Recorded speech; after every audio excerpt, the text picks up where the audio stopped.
Pantaboy malas, yan ang paniwala ng mga kababayan nating nagpapaputok sa pagsalubong sa bagong taon. Kabilang ilang taga Cebu.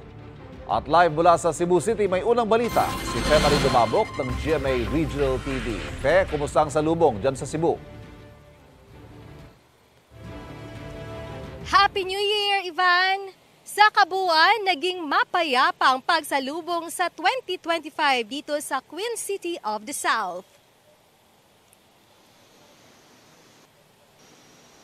Unang idinaos sa New Year's Mass sa Cebu Metropolitan Cathedral na pinangunahan ni Archbishop Jose Palma kasama ang iba pang mga pari.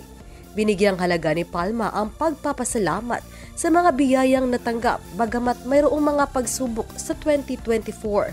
Ang mga karanasan sa nagdaang taon ay babaonin para sa matatag na 2025. Siniguro naman ng pulisya ang matiwasay na pagdao sa pagdeploy ng kanilang mga tauhan sa loob at labas ng simbahan. Wala namang naging problema sa idinaos na Christmas concert sa Plaza Independencia na dinaluhan ng mga manunood. Pagpatak naman ng hating gabi, hindi magkamayaw ang mga tao sa galak sa pagsalubong ng bagong taon. Kagaya na lang ng mga residente sa Barangay Lurega na nagsindi ng iba't ibang uri ng paputok. Sa kabilang kanto naman, mayroong pa-fireworks display. Sa sobrang saya, naghiyawan at sayawan ang mga tao.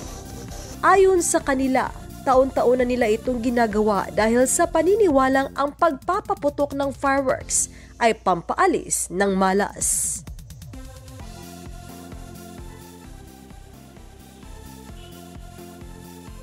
Simula kaninang hating gabi, wala pa namang naiulat na nasaktan sa mga paputok sa Cebu City, bagamat patuloy pa rin ang monitoring ng otoridad sa mga ospital.